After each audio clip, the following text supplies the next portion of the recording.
నమస్తే సార్, మీ పేరు? రాకేష్ మా మీకు చందు గారు ఎంతకాలంగా తెలుసు? ఇక్కడ ఇదే బస్సులో పుట్టి పెరిగినాము మేము. వీళ్ళంతా స్కూల్ ఫ్రెండ్స్. ఇక్కడే ఉంటుండే. ఇక్కడ నుండి మళ్ళీ వేరే ఇల్లులు కూడా ఉన్నారు. కానీ వానికి చాలా ఇంట్రెస్ట్ ఉండే ఇండస్ట్రీ అది ఇది అని చెప్పి చాలా కష్టపడ్డాడు, పోయిండు. ఎక్కడో ఒక రాంగ్ స్టెప్ అయ్యి కొంచెం మిస్ అయ్యిండు. అంటే ఇక్కడికి కూడా చాలా, అంటే ఇప్పుడు బుల్లితెరలు నటిస్తున్నప్పటి నుంచి కూడా ఇక్కడికి రావడం బాగా తక్కువ చేస్తారంటున్నారు కుటుంబం అంతా కూడా. అదేవిధంగా కుటుంబానికి కూడా 5 సంవత్సరాల పాటు దూరం అయ్యారు, భార్య పిల్లల్ని కూడా వదిలేసి ఉంటున్నారు అంటున్నారు. మరి మీరేమంటారు? అంటే పవిత్ర గారి వల్లే ఇదంతా జరిగింది, ఆమె వల్లే కుటుంబానికి దూరం అయ్యారు, ఆమెకు దగ్గర ఇక్కడ దూరం అయ్యారు అంటున్నారు. మీరేం చెప్తారు?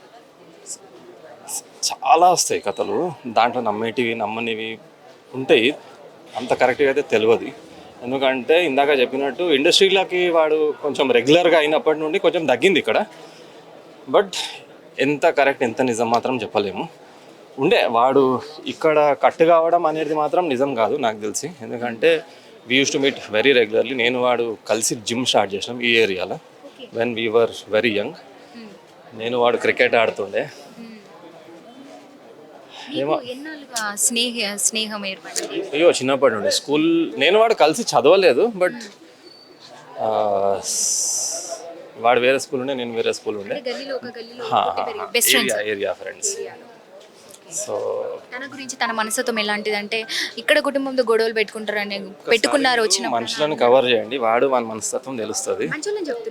సో నేను దాని గురించి అంటున్నాను. ఒక మనిషి పోయిన తర్వాత చాలా మాట్లాడుకోవచ్చు. వాడు ఇట్లా వాడు అట్లా, ఆడపిల్ల కానీ మగపిల్లగాడు కానీ. బట్ ఒకసారి మీరు పబ్లిక్ని చూడండి. మేము విన్న దాని ప్రకారం కూడా అంటే తను పవిత్ర గారితో స్నేహం ఏర్పడి అది కాస్త ప్రేమ పెళ్లికి దారితీసింది కాబట్టి అక్కడ అంత దూరం వెళ్ళింది కాబట్టి ఆమెతో కూడా వివాహితర సంబంధం పెట్టుకుని కలిసి ఉంటున్నారు ఒక మణికొండల అపార్ట్మెంట్లో. అది మీకు తెలుసా? ఇప్పుడు తను సూసైడ్ చేసుకుంది కూడా అక్కడే. సుమన్ టీవీలో చూసిన ఇంటర్వ్యూలో తెలిసింది. వాడు నా పవి అన్నప్పుడు విన్నా నేను. అంతకన్నా ముందు మాత్రం see that is of industries. You go there, you get deviated, personal లైఫ్లో ఖరాబ్ అయితే నిన్న సుమన్ టీవీ ఛానల్ చూసినప్పుడు, ఇంటర్వ్యూ చూసినప్పుడు మాత్రం తెలిసింది. ఉండేనేమో వాడు maybe was interested in someone else also. Very wrong if that is true, very wrong. Already one the love marriage. దాని తర్వాత పిల్లలు తర్వాత ఇన్ఫాక్ట్ అది నిజమైతే మాత్రం తప్పు. ఫ్రెండ్ అయినంత మాత్రాన వాడు ఏది చేసినా కరెక్ట్ అనేటట్టయితే కాదు. అట్లుంటే మీరు పోస్ట్ లో చూడొచ్చు, ఇన్స్టాగ్రామ్ లో కూడా తను మెన్షన్ చేయడం జరిగింది. వాళ్ళ వైఫ్ ఇంటర్వ్యూ చూసినాను. సో 2 రోజుల్లో నీ దగ్గర రాబోతున్నాను, వస్తాను అంటూ పెట్టడం, అదే విధంగా జిమ్ మాస్టర్ పిలుస్తున్నారు అది అంటూ కూడా కొంత పోస్ట్లు అన్ని కూడా చూసాం కదా. అంటే అనుకున్నారు ఈ పోస్ట్ చూసినప్పుడు ఇది నిజంగానే ఇంతకు దారి తీస్తుంది, నిజంగానే చేసుకుంటారు. ఒక్కసారి నాకు సుమన్ టీవీలో ఏదో వర్డ్ అన్నాడు వాడు, maybe you'll here one more good news అనేదో అన్నాడు ఒక లైన్లో తనతో మాట్లాడుతూ. అని పేరు ఏదో ఉంటుంది, రోషన్ అనుకుంటా. అప్పుడు అనిపించింది, ఎందుకంటే అంత డిప్రెస్ అయ్యే మనిషి కాదు, చాలా యాక్టివ్ ఉంటాడు అనిపించింది. కానీ సి ఇది అంత 3-4 years అయిన స్టోరీ. మాకు అంతకన్నా ఎక్కువ తెలుసు. వాడు వెరీ పాజిటివ్, వెరీ యాక్టివ్. దాంట్లో నుండి వచ్చేస్తాడు అన్న దీంట్లోనే ఉండే. నేను వీడు స్కూల్ ఫ్రెండ్స్. నిన్న నైట్ కూడా మాట్లాడుకున్నాం. నిన్న 8 o'clock కూడా మాట్లాడుకున్నాము. లేదు రాబోయ్ ఆడు మళ్ళీ సెట్ అయిపోతాడు, ఒక 3-4 monthsలో సెట్ అయిపోతాడు, వాళ్ళ మమ్మీతో వాళ్ళ ఫ్యామిలీతో ఉంటే మాత్రం నార్మల్ అవుతాడు అన్న దీంట్లో మాట్లాడుకున్నాము. 9-10 ఫోన్ చేసిండు వీడు. మరి మన కాల్ లిఫ్ట్ చేశారు అంటే నిన్న కూడా కుటుంబ సభ్యులందరూ కూడా వాళ్ళ తల్లిదండ్రులు ఫోన్ చేస్తే కాల్ అటెండ్ చేయలేదని చెప్తూ ఉన్నారు. ఎవరు ఫోన్ చేసినా అటెండ్ చేయలేదు అంటున్నారు. మీరేమైనా చేశారా నిన్న కాల్? లేదు, ఆనెస్ట్లీ లేదు. ఎందుకంటే వాడు ఒక దాంట్లో కొంచెం బిజీ అయిపోయాడు, మేమంతా బిజీ ఉండే. నిన్న వీకెండ్ కాబట్టి ఒకసారి మళ్ళీ మాట్లాడినాము. బట్ వానితోనైతే లేదు, అంత రెగ్యులర్గా మాట్లాడలేదు. పవిత్ర గారు చనిపోయిన తర్వాత ఈ క్లబ్ లో అంటే దాదాపు ఒక 5-6 రోజుల పాటు అవుతుంది. ఈ సమయంలో ఒకసారి కుటుంబానికి కలవడం, ఇటు ముందు ఒకసారి వచ్చారా, ఇటు కలిసి వస్తుండేనేమో. బట్ ఏమో, నేను కూడా I also work for a corporate, so నాకు కూడా అంత ఇది లేదు. ఎప్పుడన్నా ఒకసారి జిమ్ విషయంలో, ఎందుకంటే నేను వాడు స్టార్ట్ చేసినప్పుడు మళ్ళీ రీసెంట్గా కలిసి అరే ఒకసారి చేద్దాంరా అని చెప్పి మాట్లాడుకున్నాము. నేను యూట్యూబ్ ఛానల్ స్టార్ట్ చేసిన, అయితే నాకు కొంచెం యూజ్ అవుతుంది కదా అని చెప్పి నేను సెల్ఫిష్గా అడిగిన వాడిని. వాడు because we're very good friends, వాడు సరే అన్నాడు. చూసాము ఒక 2 weeksలో అట్లా అనేసి అన్నాడు. దాని గురించి మాట్లాడినాం అంతేగాని పవిత్ర అవంతా ఇంకా నేను రీసెంట్గా మాత్రం విన్నా, అంతకన్నా ముందు తెలీదు. చనిపోయిన తర్వాత మీకు ఇదంతా తెలుసు? అదే, అంతకన్నా ముందు ఇక్కడ తగ్గింది అనేసి మాట్లాడినాము. అట్లనే ఉంటుందిరా ఇండస్ట్రీ అని చెప్పి కూడా ఆబ్వియస్లీ యూనో అక్కడ కొంచెం glamour side when you are getting attention you tend to forget your you know basic things అని మాట్లాడుకున్నాము. దాని తర్వాత ఇంకా ఆ ఇంటర్వ్యూస్ చూస్తేనే అర్థమైంది. అందుకే నేను స్టార్టింగ్లోనే చెప్పిన రాంగ్ స్టెప్ ఏదైనా పడి ఉంటుంది, అక్కడ నుండి ఎవ్రీథింగ్. కానీ ఇంకో మాట కూడా చెప్పారు, అంటే నాకు బ్రెయిన్ హ్యూమర్ ఉంది, త్వరలో నేను చనిపోబోతున్నా హ్యూమర్ కాదు అంటూ మాట్లాడడం జరిగింది. కాదు అది that also came out of concoction అంటారు దాన్ని. నెత్తికి గట్టిగా దెబ్బ తాకితే కాంకాక్షన్ అంటారు. You talk something, you think something, కొంచెం మైండ్ మౌత్ కనెక్షన్ పోతుంది. సో మనకి యాక్సిడెంట్లో దెబ్బ తాకి ఉంటుంది. ఫస్ట్ ఇంటర్వ్యూలో చూస్తే మీరు పట్టి కట్టుకొని ఉండే, maybe that was the thing that you was talking about. అంతకన్నా ముందు మనకి ఏం లేకుండా యూ వాజ్ ఆల్ నార్మల్.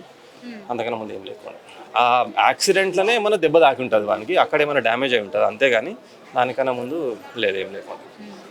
ఈ వాజ్ చాలా క్యాల్కులేటివ్, ఇది రైట్ ఇది రాంగ్, కొన్ని రాంగ్ చేసిండు వాడు, బట్ హీ న్యూ. ఇండస్ట్రీలో అంటే బుల్లితెరలో ఉన్నటువంటి నటులు ఎవరైతే తన కో ఆర్టిస్టులు ఉంటారో వాళ్ళతో ఎప్పుడన్నా ఇక్కడికి రావడం, ఎప్పుడన్నా moments ఉన్నాయా? రావడం, కలవడం? నాకు పేర్లు తెలియదు మా, అంటే కొంచెం డ్రమాటిక్ ఉంటుంది. But he use to convince me, Rakesh నువ్వు కూడా రారా, రాకేష్ నువ్వు కూడా రారా అంటుండే ఇండస్ట్రీలో. సాటర్డే సండే మస్తు ఉంటుంది రా, చాలా పాత friends. And this was used to be that typical boy talk, మత వస్తుంది రా రా ఫ్రైడే సాటర్డే వీకెండ్ అంటే మస్తు ఉంటుంది అక్కడ అని చెప్పి. బట్ ఒకటి రెండు ఒక ఆయన ఉంటాడు పిల్లి కన్నులు పెట్టుకొని, వానికన్నా టాల్ ఉంటాడు, I don't know his name. ఆయనతోని కల్పిస్తుండే, ఇంకా వేరే ఇద్దరు ముగ్గురు వస్తుండే టిపికల్ గోల్డ్ చైన్ వేసుకొని, వాళ్ళతో కల్పిస్తుండే. కాబట్టి అంత ఘనంగా పేర్లు అది మాత్రం తెలియదు. వస్తుండే ఇండస్ట్రీ వాళ్ళు కొంతమంది వస్తుండే ఇక్కడికి. సార్ నమస్తే అండి, మీ పేరు? విజయ్. చందు గారు మీకు ఏమవుతారు? Friend madam. ఫ్రెండ్ అవుతారు. అవును. మీరు ఎంతకాలంగా స్నేహం ఉంది? 15 years 20 years అవుతుంది మేడం. 20 years. అనుకున్నారా మరి ఇట్లా పవిత్ర గారుతో ఇట్లా రిలేషన్ లో ఉన్నారని? మీకు తెలుసా ఇదంతా ముందే? మేడం 5 years అవుతుంది తెలుసు. మీకు కలిసి చెప్పారా లేకపోతే? చెప్పారు మేడం, ఆయననే చెప్పాడు ఇట్లా రిలేషన్ అయిందంటే మనం వద్దని చెప్పినాము. తర్వాత కూడా అట్లనే ఇక అంటే ఇప్పుడు భార్య వీళ్ళది కూడా లవ్ మ్యారేజ్ అని చెప్తున్నారు, ఇద్దరు పిల్లలు ఉన్నారు. అవును, 2 పిల్లలు, ఒక బాబు ఒక పాప. మరి ఎప్పుడన్నా నచ్చ చెప్పారా? ఏమన్నా నచ్చ చెప్పినాము, ఏం చేసినా వినలేదు మేడం. ఎంత సంబంధించి చెప్పినా ఏం వినలేదు. మళ్ళీ ఆమెతో ఉండరు, మళ్ళీ వస్తుండే ఇక్కడ కూడా వస్తుండే, ఆడగిడ పోతుండే మన మణికొండ దగ్గర, అక్కడ పోతుండే, ఇడికి వస్తుండే, పిల్లలతో కూడా మాట్లాడి స్కూల్ గిట్ట తీసుకుపోతుండే, చూసుకుంటుండే ఫ్యామిలీని ఇక్కడ చూసుకుంటుండే మేడం. ఇక్కడ కూడా చూసుకుంటుండే. అందరు చెప్తున్నారు బుల్లితెరలో ఎక్కడ అయితే అక్కడ క్లోజ్ అయ్యారో ఇక్కడికి రావడం చాలా తగ్గించారు, ఇక్కడికి రావడం మొత్తంగా మానేశారు అంటున్నారు. చనిపోయే ముందు ఒక్కసారి వచ్చారు ఇక్కడికి? చనిపోయే ముందు 4-5 days నుంచి ఇక్కడనే ఉన్నాడు కదా మేడం. 4-5 days నుంచి మన యాక్సిడెంట్ అయినప్పుడు వచ్చినప్పటి నుంచి ఇక్కడనే ఉన్నాడు. ఇక్కడనే ఉన్నాడు. 3 days బ్యాక్ కూడా వచ్చి మాకు కలిసిండు కూడా, కలిసిండు, మాట్లాడిండు, అన్నీ చేసిండు. మేము కూడా చెప్పినాం ఆమె లేనిది నేను చనిపోతా అది ఇది అన్నాడు. టాపిక్ కూడా అన్నాడు. మేము ఎందుకు, భార్య పిల్లలు ఉన్నారు, ఇద్దరు ఉన్నారు కదా, ఎందుకు చేస్తామని ఎంతసేపు సంలాంచినాము, ఎంత చేసినా కానీ లేదన్నా ఆమె లేనిది మనం ఉండలేము, అది లేము అని అన్నాడు. ఎందుకన్నా 2 పిల్లలు ఉన్నారు, అవసరమా నీకు, అది ఇది అని చెప్పి మేము ఇంత సంలాంచినాం. సరే గురించి ఒకసారి ఆలోచించి సరే అన్నాడు. మాకు లాస్ట్కి సరే అన్న, సరే మనం ఎందుకు చేస్తాం, మనం ఏం చేయను అది అని మళ్ళీ చెప్పాడు లాస్ట్లో. అన్నీ అన్నాడు. తెల్లరి వాళ్ళది కొంచెం వర్క్ ఉన్నది, అది యాక్సిడెంట్ అయింది కదా, దాన్ని బేగంపేట పోతున్నా, కొంచెం పని ఉన్నదని చెప్పిండు. అక్కడ పోయిండి వచ్చిండు. ఇక మళ్ళీ మన కాంటాక్ట్ కాలేదు. వాళ్ళ ఫోన్ కూడా నిన్న కాల్ చేసి వాళ్ళ ఇంట్లో వాళ్ళు చేసారు, లిఫ్ట్ చేయలేదు. నాకు చెప్తే నేను చేసిన, నేను కూడా చేయలేదు. నా ఫోన్ కూడా లిఫ్ట్ చేయలేదు. మధ్యాహ్నము ఎంత చేసినా లిఫ్ట్ చేయలే ఆయన.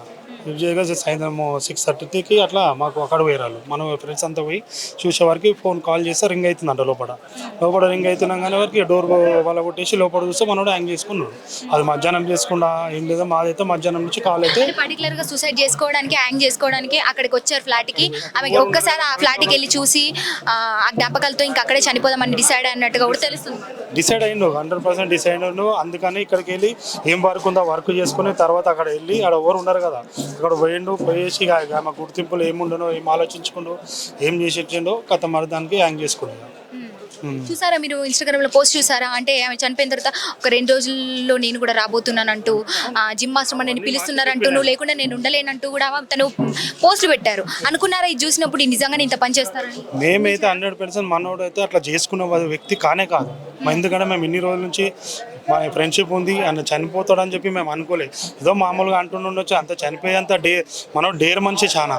ఇట్లా వేరే వాళ్ళలోనే చనిపోతారే వేసి అట్లా చనిపోయాడు అని చెప్పి మనోడే వేరే వాళ్ళకి వానిగిస్తుండే, అరే గట్ల చనిపోయాడు అని చెప్పి అంత గట్టిగా ఉండేటోడు మనోడు ఇట్లా సూసైడ్ చేసుకుంటాడని చెప్పి మనం ఏదో అనుకోలేదు. ఇప్పుడు రోధిస్తున్నటువంటి పరిస్థితి అంటే పవిత్ర గారి వల్లే ఇదంతా జరిగింది. ఆమె లైఫ్లోకి వచ్చే తను చనిపోవడం, తను అకస్మాత్తుగా చనిపోయింది యాక్సిడెంట్కి గురై చనిపోయింది. కాకపోతే తన కోసము ఇప్పుడు చందు గారు చనిపోయింది. చందు గారు ఏమన్నాడు అంటే మనకు యాక్సిడెంట్ అయింది చనిపోలేదనా, నేను అన్కాన్షియస్ అయిపోయిన వరకు ఆమె నా పైన వచ్చి చేపి ఎంత లేపింది నన్ను లేపి ఏమని చెప్పి ధన్మన్ ఆమెకు హార్ట్ అటాక్ వచ్చి చనిపోయింది.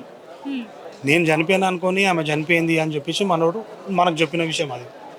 ఆమె యాక్సిడెంట్లో చనిపోలేదన్న, ఆమె లేచింది, నన్ను లేపే వరకు నేనైతే అన్కాన్షియస్ ఉన్నా, దానివల్ల లేవకపోతే మాకు హార్ట్ అటాక్లోకి వచ్చి చనిపోయిందన్న అని చెప్పింది. ఇప్పుడు చందు గారికి కూడా ఏదో బ్రెయిన్ హ్యూమర్ ఉన్నట్టు, నాకు నేను త్వరలో చనిపోతున్నట్టు కూడా పలు ఇంటర్వ్యూలో కొన్ని సందర్భాల్లో చెప్పారు. మరి ఇది నిజమే అంటారా? అవన్నీ ఏం లేదు మేడం, మనకి యాక్సిడెంట్ అయినప్పుడు ఇది దాకింది, అలా యాక్సిడెంట్ చేయికి చనిపోతున్నాను తను ఊహించుకున్నారా? దానివల్ల ఏం లేదు మేడం, ఆమె నేను మర్చిపోలేకపోతున్నా అని చెప్పి ఆ ఇన్స్టాగ్రామ్లో ఆమె ఫోటోలు చూస్తుండు, ఆమె వీడియోలు మా ఎంబడి 3 hours ఉన్నారు, మొత్తం ఆమెదే చూస్తుండు. మాతో 2 నిమిషాలు మాట్లాడితే ఆమె మొత్తం ఆమె సరే తీసుకొని అంతగానం ఎందుకు ఆలోచిస్తున్నా అని చెప్పి ఫోన్ కూడా ఉంచుకున్నాను. నేను ఫోన్ కూడా ఉంచుకొని వదిలేసి అన్న ప్లీజ్ అని ఒక్కసారి అయినా మళ్ళీ ఫోన్ తీసుకొని మళ్ళీ అదే చూస్తున్నాను. అంటే బాగా డిప్రెషన్లోకి వెళ్ళిపోయారు ఆమె వల్ల, అంటే అంత డిప్రెషన్ వెళ్ళిపోయాను మొత్తం. నేను కూడా ఆమె దగ్గరికి వెళ్ళిపోతున్నాను, ఆమె చనిపోయిన జాగ్రత్త నాది కూడా సాగు అక్కడ పెట్టండి ఇక్కడ పెట్టండి అవన్నీ చెప్తున్నాను. ఇవన్నీ మాట్లాడిన అవన్నీ వద్దన్నా, నీకు పిల్లలు ఉన్నారు, లైఫ్ ఉన్నది, భార్య ఉన్నది, అందరు ఉన్నారు, ఇప్పుడు ఏం కాదన్నా నువ్వు అదే ఒక 1 week అయితే సెట్ అవుతావు అది అని చెప్పి మేము చనిపోతాడు అని చెప్పి 100% మేము అనుకోలేదు. ఇంత చేసినా చనిపోతాడని అయితే మనం అనుకోలేదు. సో విన్నారు కదా, ఇందాక వాళ్ళ క్లోజ్ ఫ్రెండ్స్ స్నేహితులతో కూడా మనం మాట్లాడి తెలుసుకోవడం జరిగింది.